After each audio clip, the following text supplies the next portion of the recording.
In this lecture, we will study uniform continuity. What is really uniform continuity?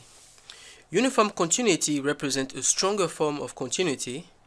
Intuitively, it means that the function changes its values almost with the same speed all over the domain.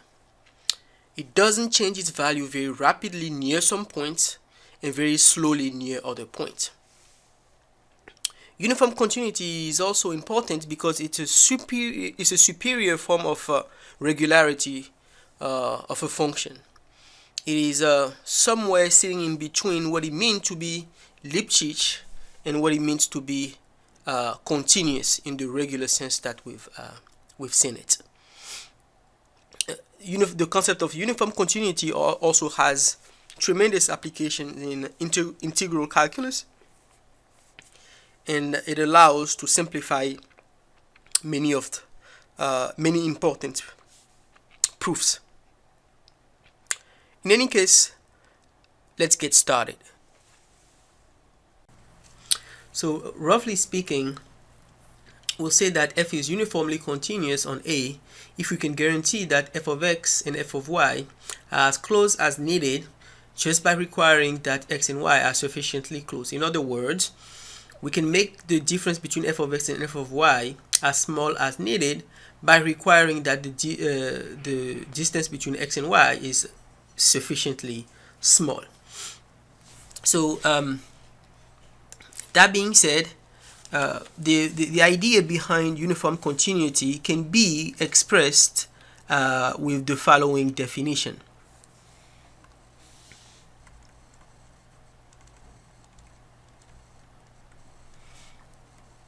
Let f be a function from A into R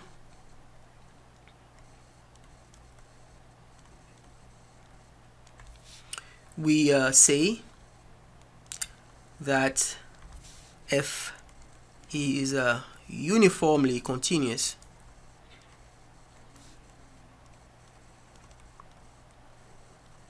on A if for any epsilon which is greater than 0 there exists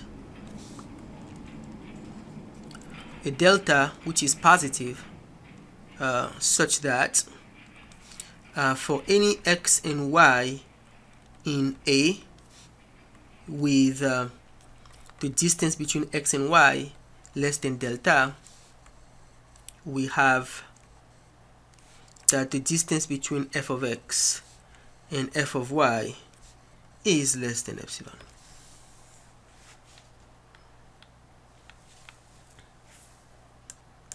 So note that unlike continuity,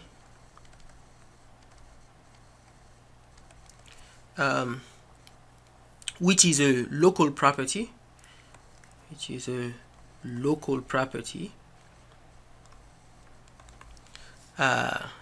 defined, so in other words, sort of defined for each point x in A, uniform continuity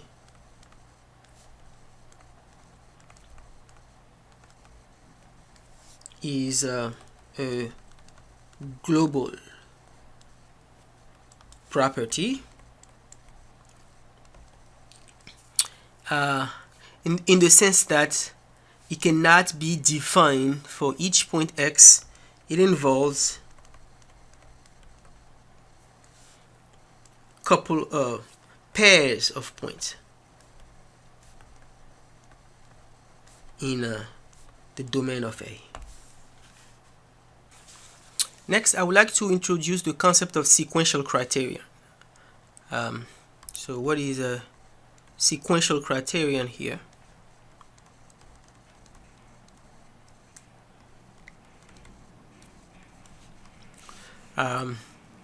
So suppose f is a function which is mapping A into R.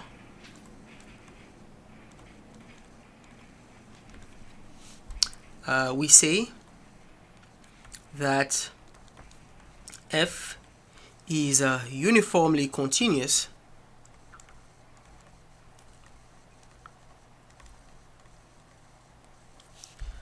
on A if for any pair of sequences of the type xn, where n is a natural number and yn in A, such that the distance between xn and yn actually such that the limit of the distance between xn and yn as n is approaching infinity goes to 0, we have that the limit of f of xn minus f of yn as n is approaching infinity is going to go to 0 as well. So this is what is known as the sequential criteria for uniform continuity. Let's consider the following function. The function which is mapping R into the real line such that f of x is equal to sine of x. Now suppose we let xn and yn be two sequences in R such that the limit of xn minus yn as n is approaching infinity is actually equal to 0. Now, so you probably remember that we have seen that okay, so we can say that for any natural number given some natural number n, it is true that the following holds.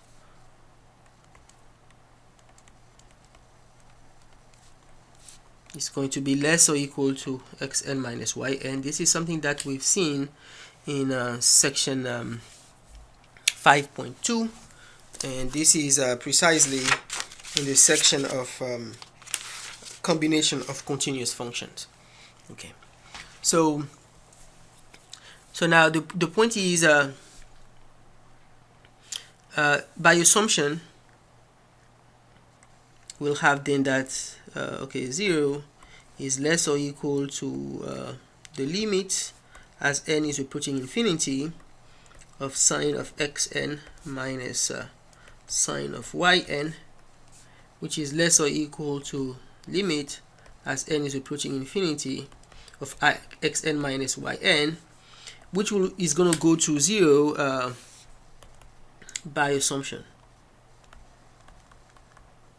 Okay, so since we now know that the left is going to 0, the left is okay, it's always, the limit is always bigger than 0, and then it's less than a sequence which is going to 0, so we can then conclude that the limit of sine of xn minus sine of yn as n is going approaching infinity is going to be equal to 0, and by the sequential criteria we can conclude that the sine function is uniformly continuous. So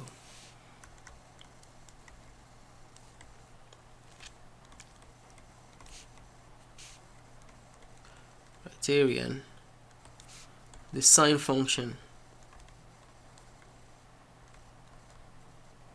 is uniformly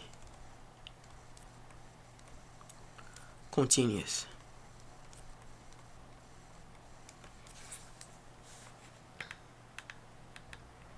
Okay, let's look at another example here. Let f be the function which is mapping R into R such that f of x is equal to 3x plus 4. I claim that this function is also uniformly continuous. So to see this, let xn and yn be two arbitrary sequences in R, sequences of real numbers,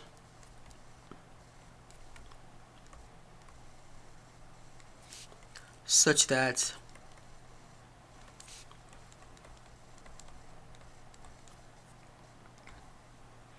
the limit of this difference as n is approaching infinity is 0. Now, note that given any natural number n, the following is clearly true.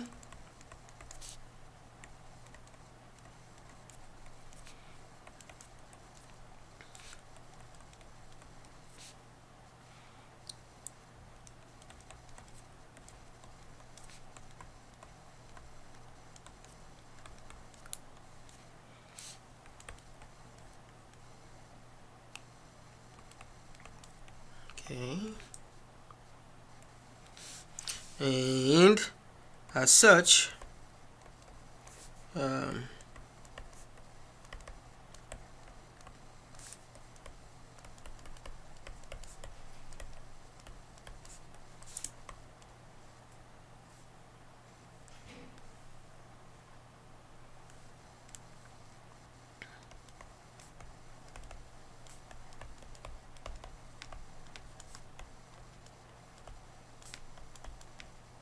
okay, so then this means that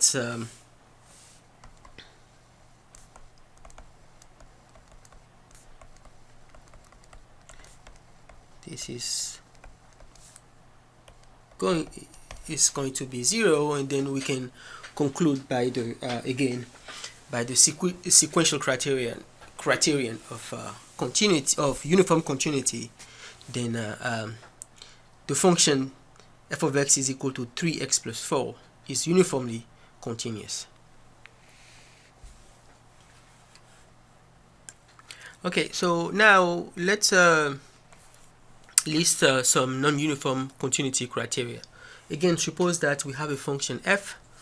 Then the first criteria says that f is not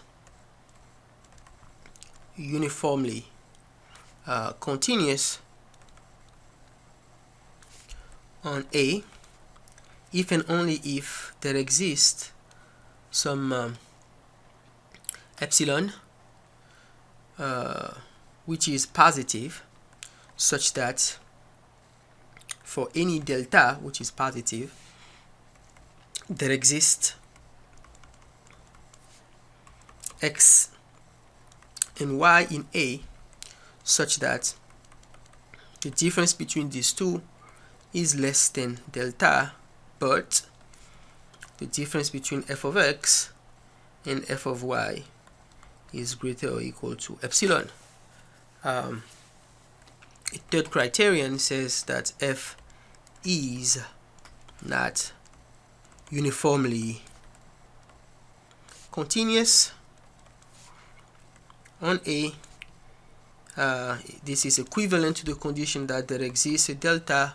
There exists actually a pair of sequences. You can find a pair of sequences xn and say yn such that in A, such that the limit as n is approaching infinity of xn minus yn is 0, and if you prefer even and the limit of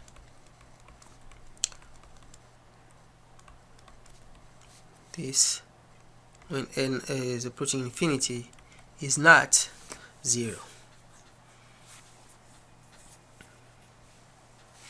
And then there's a third one, says that f is not uniformly continuous on A is equivalent to the fact that there exists an epsilon which is greater than 0 in a pair of sequences xn and yn in A, such that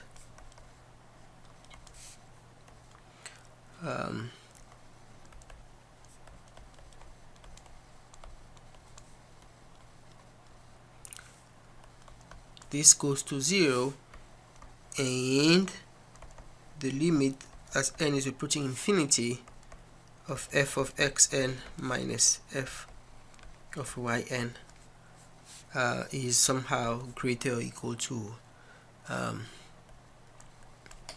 epsilon. I'm sorry, and this is not a limit, and so sorry, somehow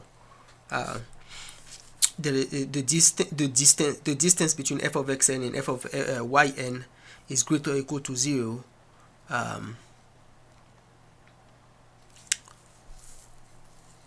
for any n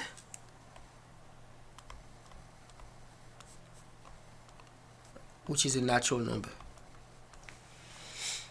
So those three criteria are all equivalent to each other. Now let's consider the function f of x, which is the function f, which is defined on the set of positive real number and is mapping that set into this real line, such that when you plug in an x into your function, you get 1 over x. So the graph of the function is really looking like this. And the point here is that this is a bit pathological, right? In the sense that the function is not really sort of changing with the same speed throughout the entire domain of the function. So one way to see this is to look at the sequential criterion and to try to prove that the criterion, one of the non-uniform continuity criteria is met. Okay, so I will let xn and yn be a pair of sequences of real numbers such that xn is equal to 1 over n, and let's say yn is equal to 1 over n plus 1 actually. So now let's consider the difference xn minus yn, and this is 1 over n minus 1 over n plus 1. So that will be n plus 1 minus n over n times n plus 1, right, which is 1 over n times n plus 1, and clearly the limits of 1 over n times n plus 1 as n is approaching infinity is 0. But if we consider f of xn minus f of yn, then okay, f of xn is going to be n minus f of yn, that's n plus 1, right? So that's n minus 1, which is 1, right? And clearly the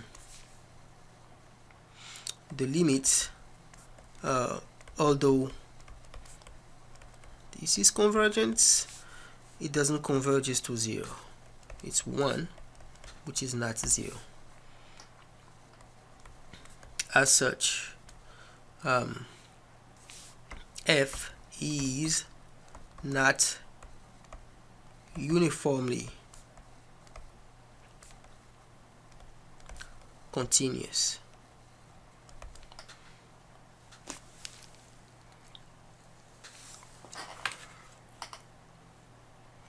So to summarize a little bit what happened here with which shows the reason why this function fails to be uniformly continuous, is that we have two sequences, right, in the domain of the function, 1 over n and 1 over n plus 1. 1 over n, as shown here, is really the blue sequence, and the red sequence is 1 over n plus 1.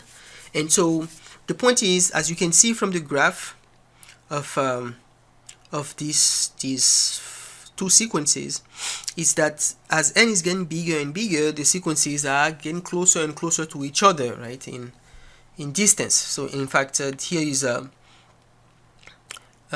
graph which shows the distance between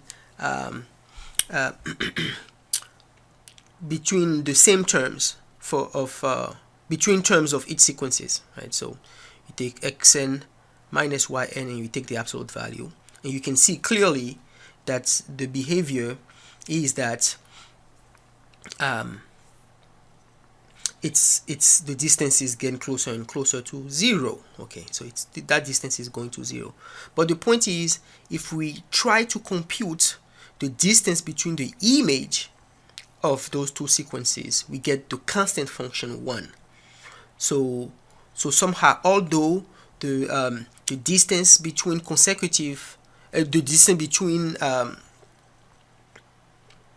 those two sequences are sort of getting closer and closer to 0, the distance between the images is actually constant.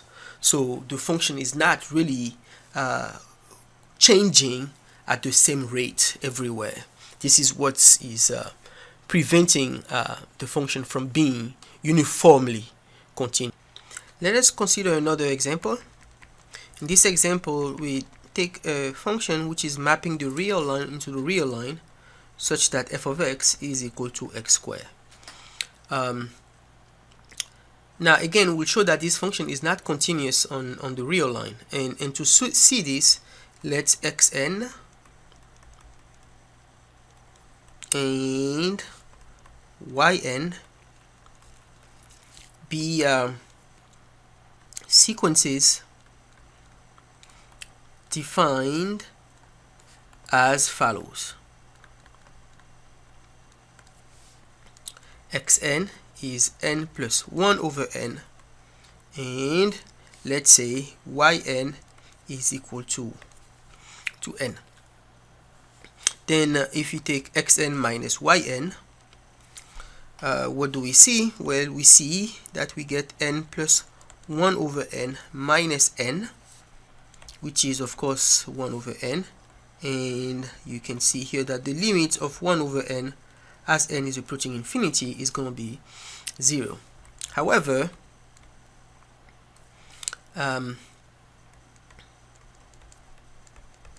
somehow, if we take f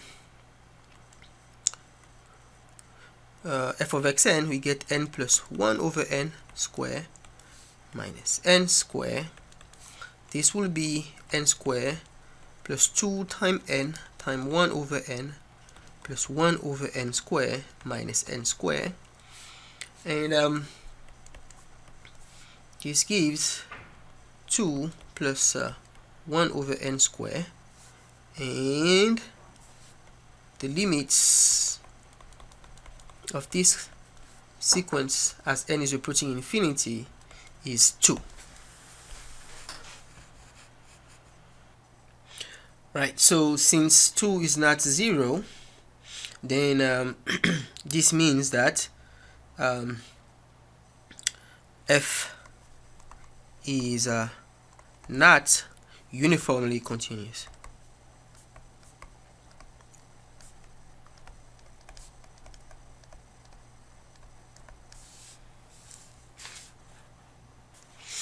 Now, in this part of the lecture, we will see that uniform continuity implies continuity.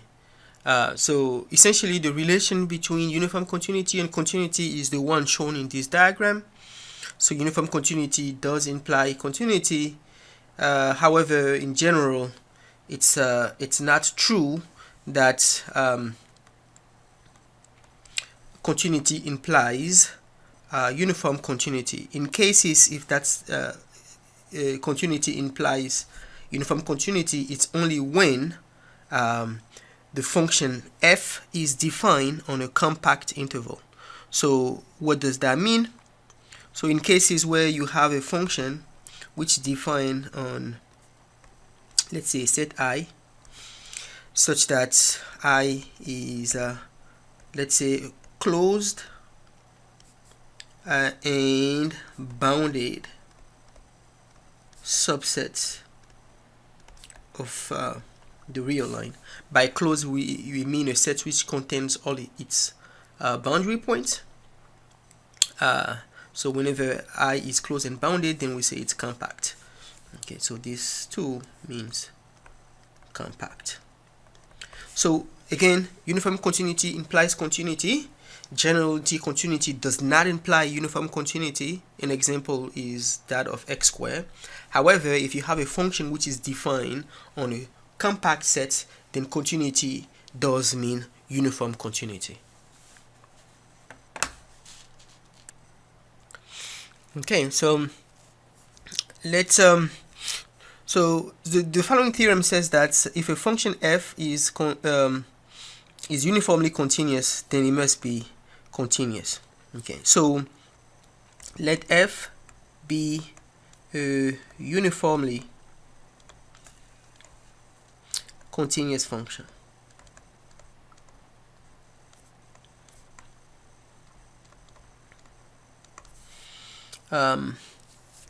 Next, let's xn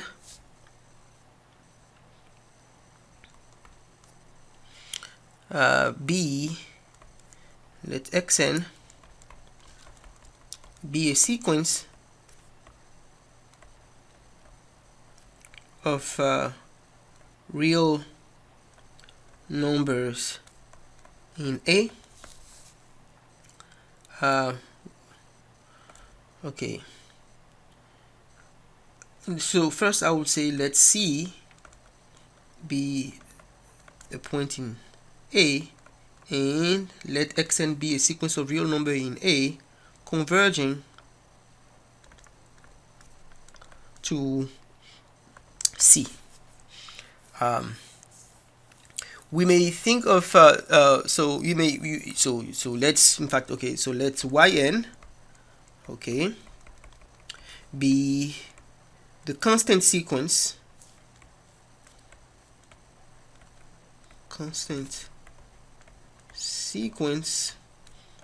given by yn is equal to C for any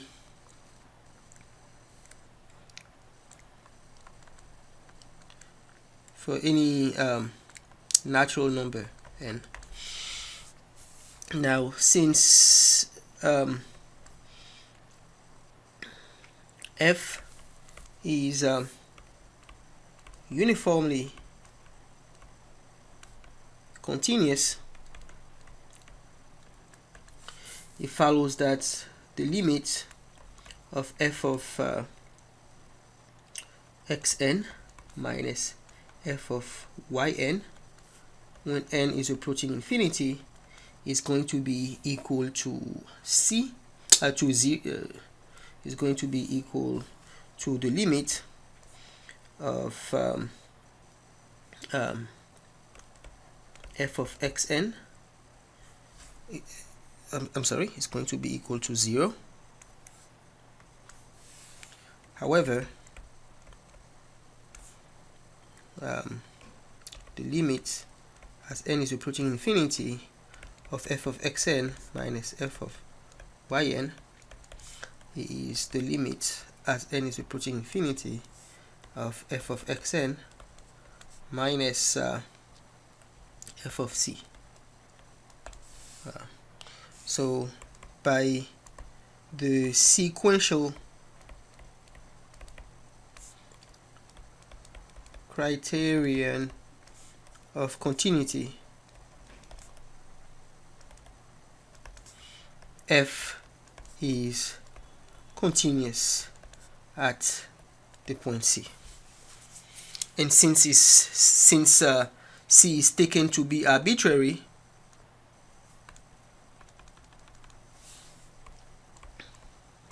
since C is taken to be arbitrary,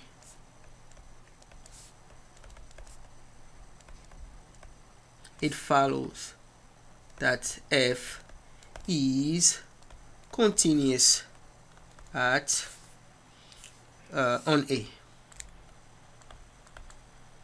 This completes the proof.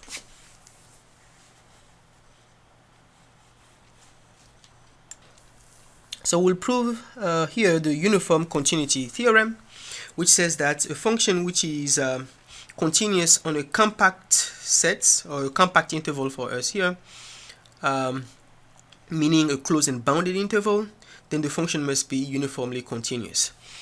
So let's suppose by contradiction that there exists a function f which is continuous on I and somehow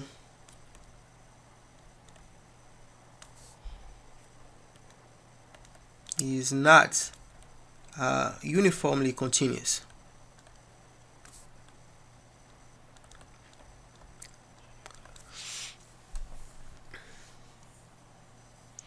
Now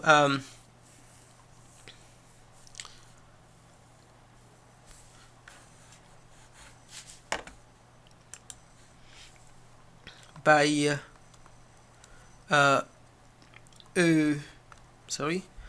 a non-uniform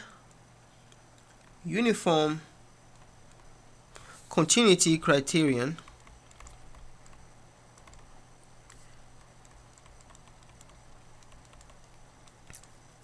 there exists some positive epsilon and sequences xn, yn in I, such that somehow this sequence here converges to 0, but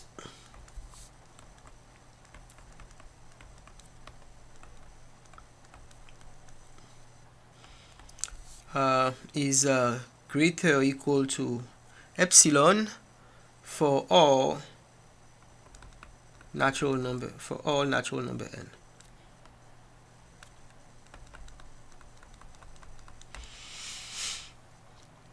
Okay, so since I is bounded, then the sequence xn is bounded as well.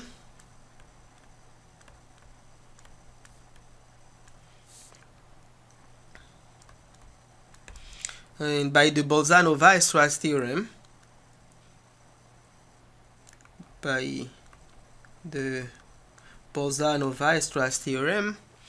it admits a subsequence x and k which is convergent to a point, say x in the interval I. Okay.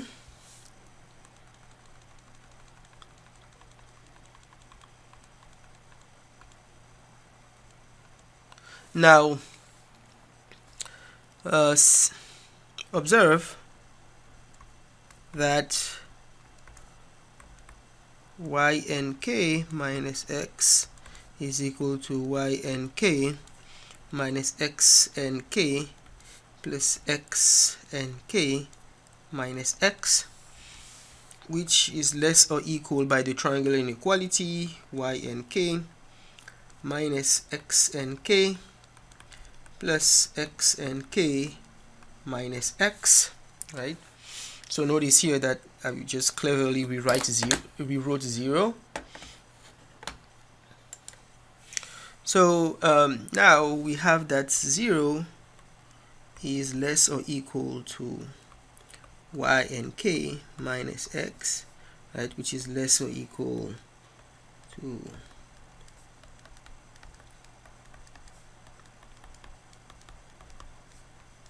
and then we can take the limit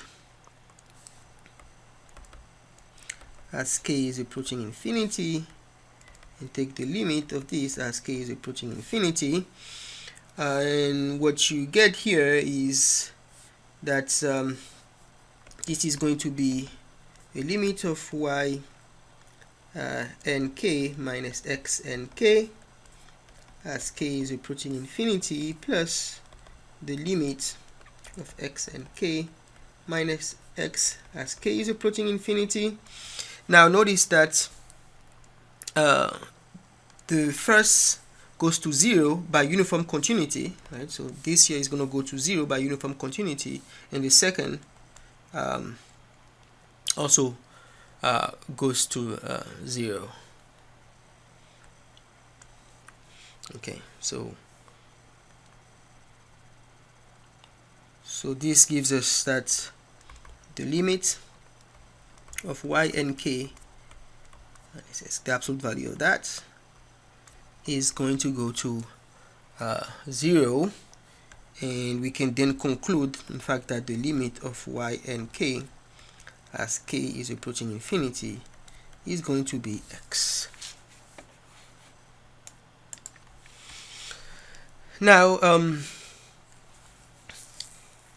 notice that if we then compute the limit as k is approaching infinity of f of x and k minus f of y and k,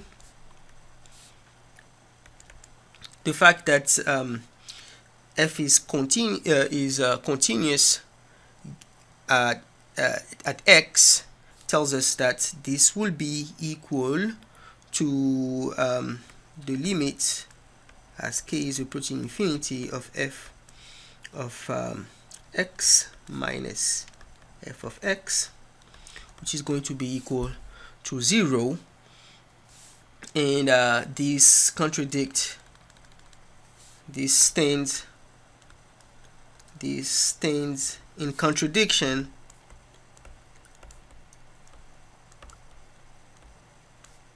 with the assumption that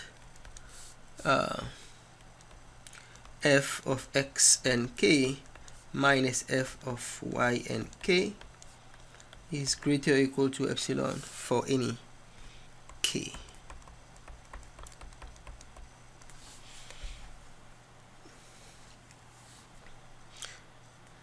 Thus, f is not uniformly. In fact, this gives us the desired contradiction, and we are done. Okay.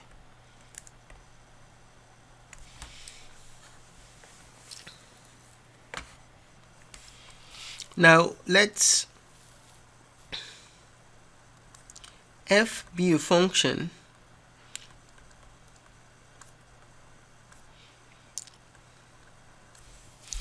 mapping the closed interval 1, 2 to R such that f of x is equal to x squared. Okay, so this function will look like this. Actually, let me use a different one. I'll just use 0 to 1, just so we have 0 here, and then we have 1. Right, okay. So notice that f is continuous on a closed and bounded interval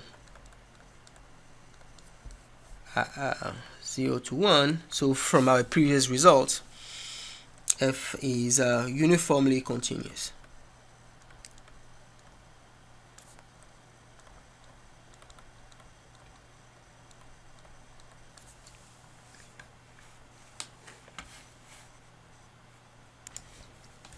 So take the function f, which is taking the closed interval 1 to 4 into the real line, such that f of x is equal to 1 over x.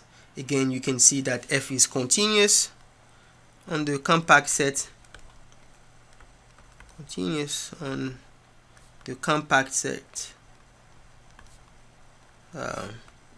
1 to 4, and as such we can say that f is uniformly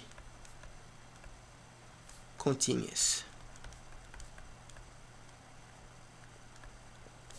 on its domain.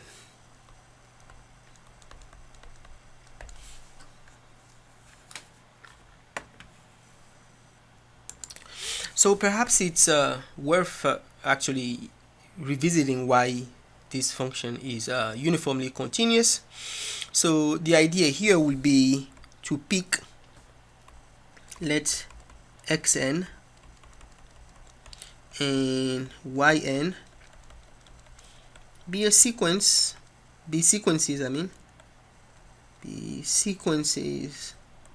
of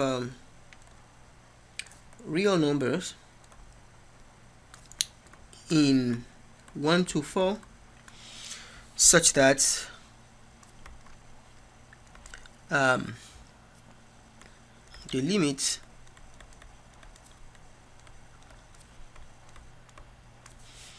this is somehow 0. Next, if we take the image of the difference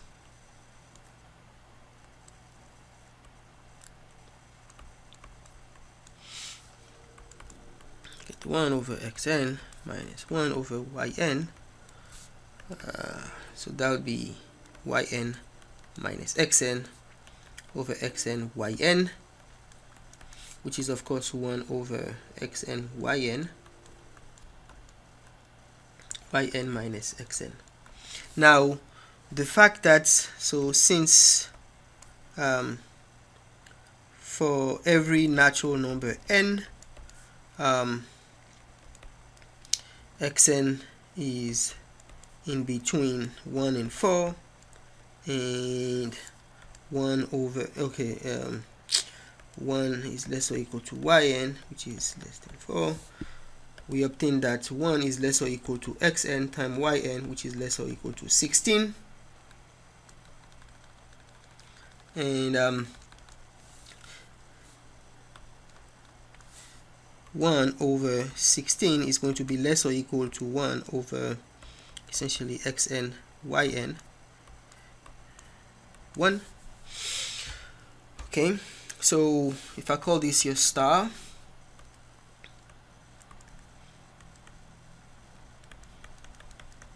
is less or equal to yn minus xn, and this is true for every natural number n. So then consequently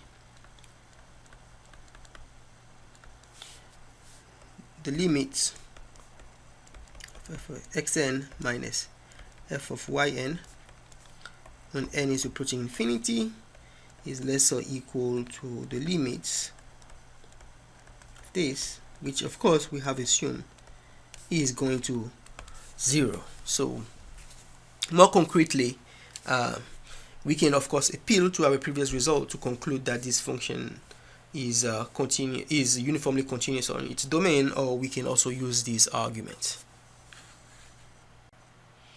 Please do not get confused here, right? Because seemingly we have two functions and somehow they're the same, but one is uniformly continuous but the other is not uniformly continuous? Well, not really. You have to look at the domain, right? The first one is an unbounded. If the function is defined on an unbounded set, and for the second one, it is defined on a compact, closed, and bounded set. So those two are not the same function. The first one is not uniformly continuous because as x is getting closer and closer to 0, then the rate at which the function is actually changing is not uniform, while the second one is uniform because it's defined on a closed and bounded set. So it is also actually not true that boundedness generally imply uniform continuity.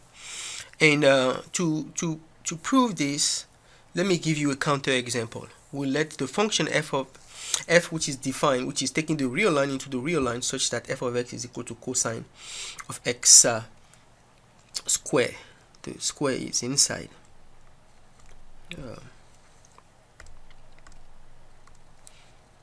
Okay. All right. So here is a graph of the function. You can see what is happening as you're getting away from, as you're getting closer and closer to infinity, as x is growing in magnitude. Then the function is oscillating sort of kind of widely and quickly and at a faster rate. And the point is the function is changing in a way which is not uniform. Okay, so as a proof, let's xn and yn be sequences in R of real numbers, sequences of real numbers such that xn is square root of 2n plus 1 pi and yn is square root of 2n pi. Now if you take xn minus yn, what do we get? Well, we get square root of 2n plus 1, we get pi minus 2n pi. Alright, now we'll do some gymnastics.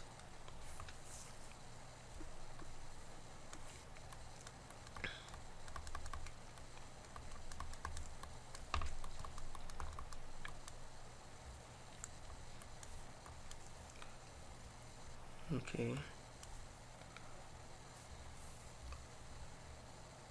I'm sorry, this should be okay, sorry about that. It should be that. Okay, and now we multiply by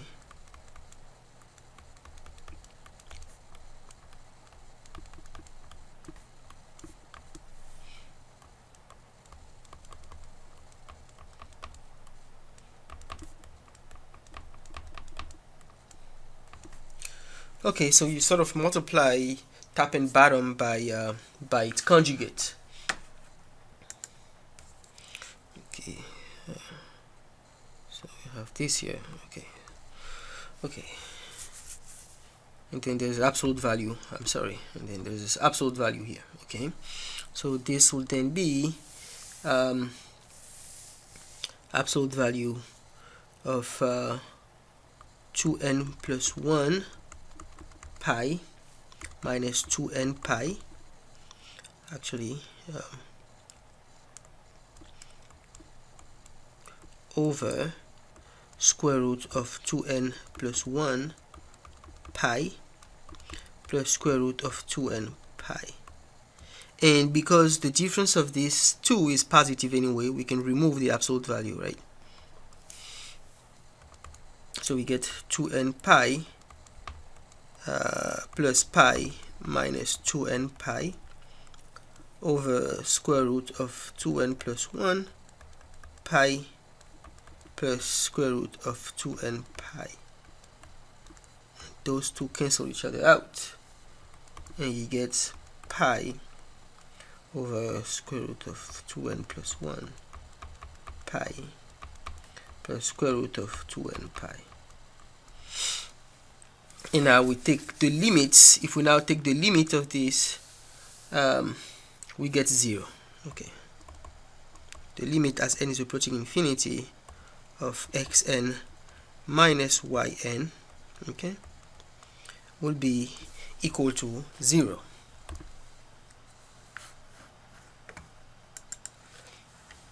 On the other hand,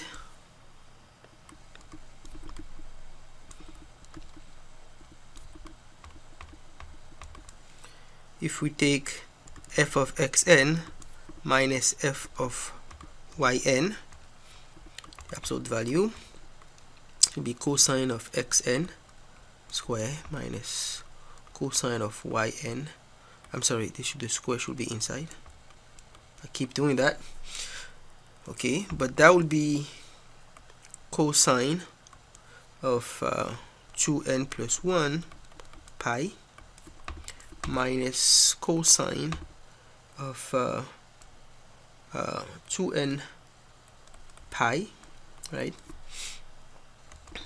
And 1 is going to be negative 1, and then the other is 1, right? So we get,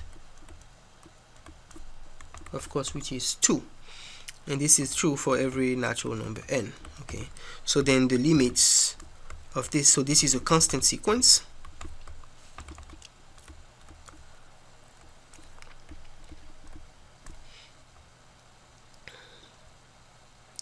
Is precisely 2, which is not 0. Therefore,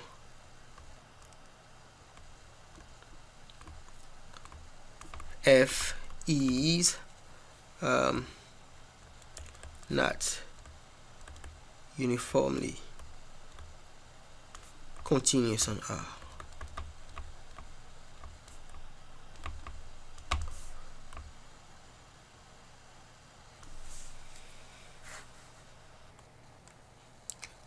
Alright, so let f be a function mapping a set A into the real lines. We'll say that the function f is Lipschitz. We'll say f is a Lipschitz function if you can find some constant k such that, which is positive, such that the distance between f of x and f of k is no more than k times the distance between x and y for every x and y in the set A. Now, what does that really mean?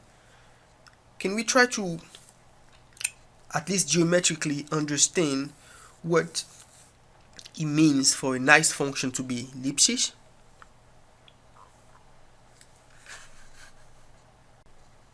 So note that the Lipschitz condition can be rewritten as f of x minus f of y, right, over x of, at least the conclusion of the condition for every x, y in the set A.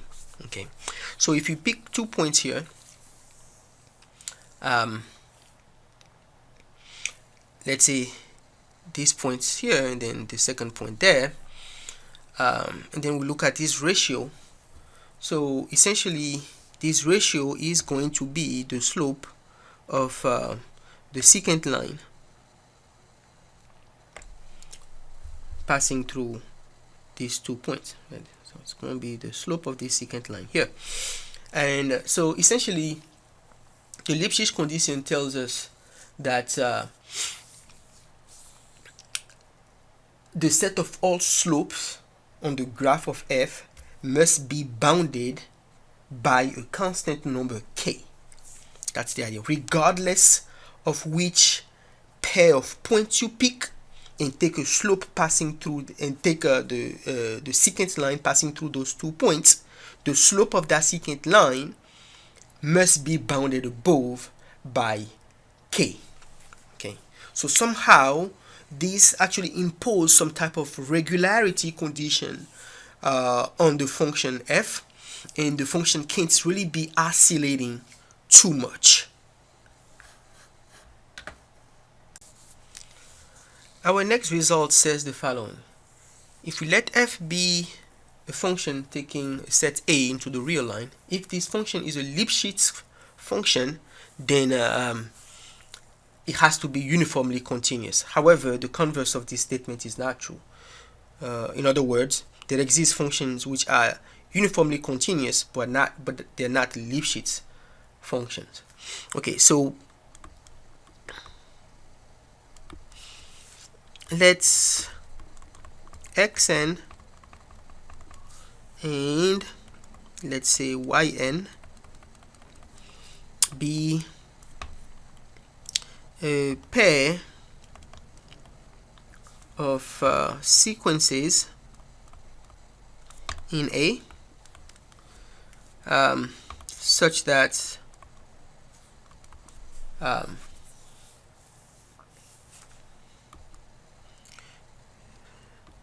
the limit of xn minus yn as n is approaching infinity is equal to 0. Since f is Lipschitz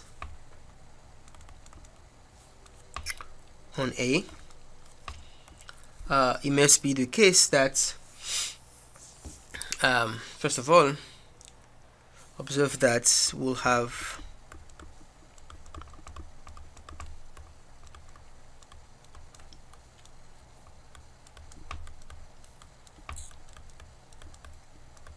right, and this is true on for every natural number n, and consequently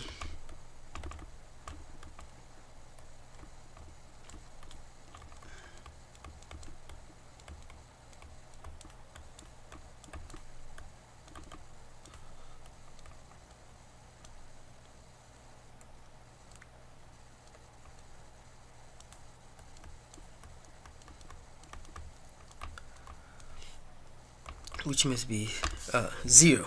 Okay, so then that shows automatically that the function must be uniformly continuous by the sequential criteria of uniformly continuity.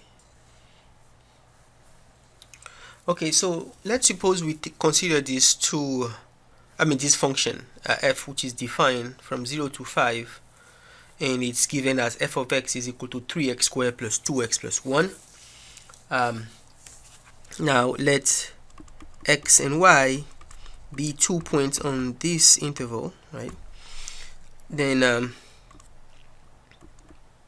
f of x minus f of y, of course, is going to be 3x squared plus 2x plus 1 minus 3y squared minus 2y minus 1, which will then be 3x squared minus 3y squared plus 2x minus 2y, which will then going to be 3 times x squared minus y squared plus 2 times x minus y, and then using the triangle inequality we get 3 times x squared minus y squared plus 2 times x minus y. Right, this is by the triangle inequality.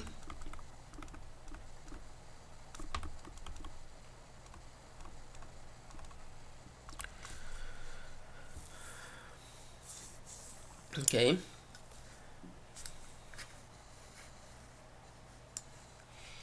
now this will be of course equal to 3 times x minus y, actually times x plus y times x minus y plus 2 x minus y, and there exists, you can, because f is since, okay, so since x and y are in a closed and bounded set, then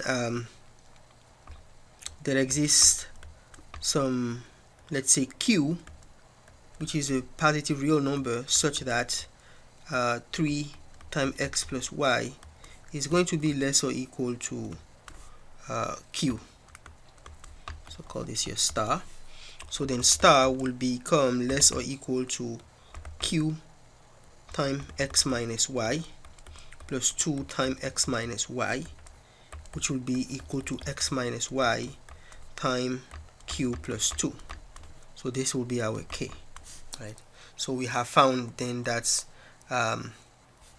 any real number, so for any x and y in between 0 and 5, the distance between f of x and f of 5 is q plus 2 is less or equal to q plus 2 times x minus y, the absolute value of x minus y. Thus f is Lipschitz.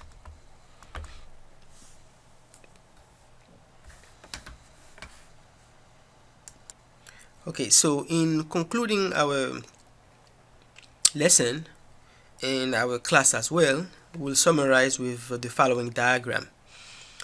We've seen the concept of Lipschitz continuity, uniform continuity, and continuity.